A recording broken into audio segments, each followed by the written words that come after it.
নতুন দিনের নতুন সরকারের কাছে সবারই অনেক বেশি প্রত্যাশা। দোয়া করি আল্লাহ তাআলা তাদেরকে সেই প্রত্যাশা পূরণ করার তৌফিক দান করুন।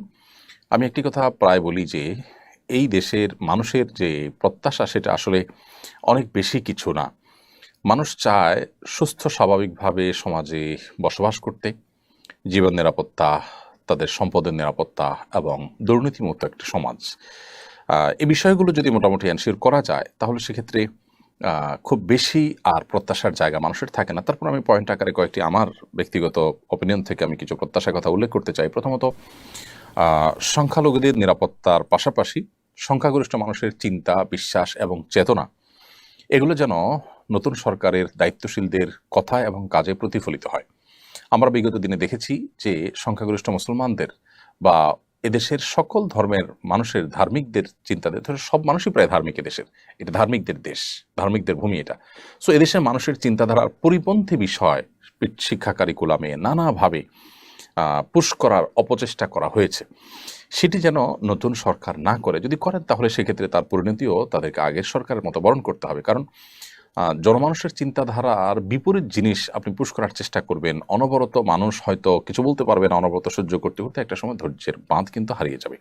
এই যে গণ আন্দোলন হলো, সর্বস্তরের মানুষ ঝাঁপিয়ে পড়লো, এটির একটি কারণ নয়, এর বহুবিধ কারণ আছে। নানা দিক থেকে মানুষ কোণঠাসা হয়েছে, সবার পুঞ্জীবিত ক্ষোভগুলো মানুষ প্রকাশ করবার একটা সুযোগ পেয়েছে। সো নতুন সরকার যেন সে বিষয়ে দায়িত্বশীল থাকে যে সংখ্যালঘুদের নিরাপত্তার বিষয়টি যেমন দেখা দরকার, সংখ্যাগরিষ্ঠ মানুষের চিন্তা চেতনার পরিপন্থী কোনো কাজ যেন চাপিয়ে দেওয়া না হয়, সেটা যেন নতুন সরকারের সবার কথা এবং কাজের মধ্যে প্রতিফলিত হয়, এটা তাদেরকে খেয়াল রাখতে হবে।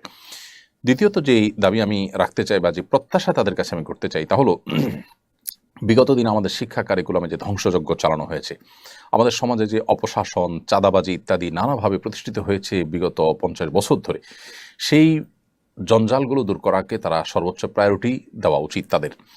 এবং গণমানুষের প্রত্যাশা পূরণ হয় এরকম শিক্ষা কারিকুলাম পাঠ্যপুস্তক প্রণয়ন করা দরকার। সেই সাথে চাঁদাবাজ এবং লুটতরাজকারী এবং সন্ত্রাসী, দুর্নীতিবাজ এদেরকে দমন করতে হবে। বিশেষ করে দুর্নীতির বিরুদ্ধে যদি জিরো টলারেন্সে তারা চান, জনগণ সর্বাত্মকভাবে সাহায্য করবে ইনশাআল্লাহ বিইذনিল্লাহ। দেখুন, সবজি, তরিতরকারি এগুলো কৃষক অনেক কম দামে বিক্রি করতে হয়, আবার শহরের মানুষ অনেক বেশি দামে কিনতে হয়। মাঝখান থেকে সামান্য কিছু গুটিকতেক চাঁদাবাজ তারা আড়তে, রাস্তাঘাটে চাঁদাবাজি করে এর দাম অনেক গুণ বাড়িয়ে দেয়।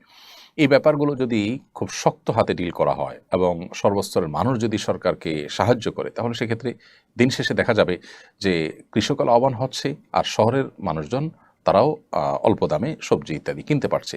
এরকম বহু ক্ষেত্রে চাঁদাবাজি আমাদের দেশে চলমান আছে। রাস্তাঘাটে আপনি দেখবেন যে মেইন রোডের উপরে গাড়ির যে অবস্থা, আপনার মহাখালীতে অনেক জায়গাতে দেখবেন যে মেইন রোডের উপরে সারিবদ্ধভাবে বড় বড় বাস দাঁড় করিয়ে রাখা হয়েছে, পার্কিং করে রাখা হয়েছে 2 সারি 3 সারি করে, রাস্তার অর্ধেক তাদের দখলে। আপনি ব্যবসা করছেন অথচ জনগণের ট্যাক্সের তৈরি করা, টাকায় তৈরি করা রাস্তাকে আপনি পার্কিং বানাচ্ছেন। এত টাকা দিয়ে আপনি বাস কিনতে পেরেছেন, আপনি পার্কিংয়ের জায়গার ব্যবস্থা করতে পারেন নাই। তো এগুলো অসাধু পুলিশ অফিসাররা তাদের কাছ থেকে ঘুষ খেয়ে তাদেরকে সুযোগ সুবিধা দিয়েছে নানাভাবে। এগুলোর বিরুদ্ধে বহুত রিপোর্ট হয়েছে, কিন্তু কারোর সাধ্য হয়নি এগুলোকে সরানো। তো এই সমস্ত জঞ্জাল সরানোর জন্য নতুন সরকারের দায়িত্বশীলদের আন্তরিকতার খুব বেশি প্রয়োজন হবে। আল্লাহ তাআলা তাদেরকে সে তৌফিক দান করুন। তাহলে দ্বিতীয়ত যেটা আমি বলেছি সেটা হলো যে চাঁদাবাজি, এই যে অনিয়ম, এই যে বিশৃঙ্খলা, এই যে লুটতরাজ, এই যে সন্ত্রাস, এগুলো বন্ধ করতে হবে এবং এগুলো বন্ধের জন্য সর্বোচ্চ উদ্যোগ নিতে হবে, জিরো টলারেন্সে আসতে হবে। সেই সাথে আরেকটি পয়েন্টও বলেছি, তা হলো যে শিক্ষা কারিকুলামে যে মেসাকার চালানো হয়েছে এবং গণমানুষের চিন্তার পরিপন্থী জিনিস সেখানে পুশ করা হয়েছে, এগুলোকে যেন পরিবর্তন করা হয়, তাহলে সেক্ষেত্রে জনগণের চাহিদার পূরণ হবে। আরেকটি প্রত্যাশার কথা বলতে চাই তাদের কাছে, সেটা হলো যে এদেশে যে সমস্ত বৈষম্য আছে সেই বৈষম্যগুলোর ভিতরে একটা হলো ওলামায়ে কেরামের প্রতি বৈষম্য। সেটা নানাভাবে হয়ে থাকে আমরা জানি, আলেম সমাজ, ধার্মিকদের প্রতি। সেটা যাতে না হয় সেটা তারা সর্বোচ্চ খেয়াল রাখবেন বলে আমরা আশা করি। দোয়া করি তাদের জন্য, আল্লাহ তাআলা তাদেরকে আমাদের প্রত্যাশাগুলো পূরণ করার তৌফিক দান করুন। তারা যেন সঠিকভাবে সঠিক কাজটা করতে পারেন, অপশাসন দূর করতে পারেন, নিরাপত্তা নিশ্চিত করতে পারেন।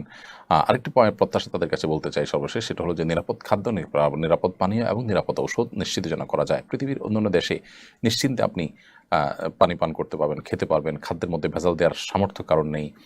কথা এবং কাজে মিল আছে। আমাদের দেশে যে কোনো ফুড বলেন, আপনার পানীয় বলেন, ঔষধ বলেন, এক ঢোক পানি কোথাও আপনি পান করবেন, নিশ্চিন্তে পান করার সুযোগ নেই। কোনটা শতভাগ নিরাপদ পানি আমাদের স্বাস্থ্যের জন্য ভালো এটা এক কথায় বলার মতো কোনো পরিবেশ নেই। তার মানে এত বছরে এতগুলো সরকার আসলো গেল, আমাদের এক ঢোক পানি, নিরাপদ পানির ব্যবস্থা কেউ করতে পারেনি। আমরা বাজারে, দোকানে, রাস্তাঘাটে, রেস্টুরেন্টে খাবার গ্রহণ কিনবো, আমরা আপনার সবজি কিনবো, ফলমূল কিনবো, এগুলোতে কোনো বিষাক্ত কিছু থাকবে না। আমাদের কিডনি, আমাদের হার্ট, আমাদের শরীরকে ধ্বংস করবে, আমাদের ক্যান্সারে আক্রান্ত করবে, এরকম কোনো বিষয় থাকবে না। এটুকু জিনিস কোনো সরকার এখানে নিশ্চিত করতে পারেনি। অর্থাৎ নিরাপদ খাদ্য, নিরাপদ পানীয় এদেশে নিশ্চিত হয়নি। ঔষধের মধ্যে ভেজাল দেওয়া হয়। কত বড় অন্যায় হতে পারে, কত বড় অবিচার হতে পারে যে ওষুধ সেবন করে একটা মানুষ, অসুস্থ মানুষ ভালো হবে, সেটা খেয়ে তিনি প্রতারিত হচ্ছেন, তার অসুস্থ ভালো হচ্ছে না, বরং আর অসুস্থ হয়ে যাচ্ছেন। তো এই সমস্ত ক্ষেত্রে যে সমস্ত অনাচারগুলো আছে সেগুলোকে একটু প্রায়োরিটি দিয়ে সেগুলোর বিরুদ্ধে কাজ করতে হবে। যদিও অনেক কঠিন কাজ তাদের, আল্লাহ তাআলা তাদের কাজগুলোকে সহজ করে দিন এবং সর্বস্তরের মানুষ তাদেরকে সাহায্য করুক। আমাদের দেশটা দিন শেষে ভালো থাকুক, ভালো থাকুক আমাদের ঈমান, আমাদের আমল, আমাদের দিন, সবকিছু।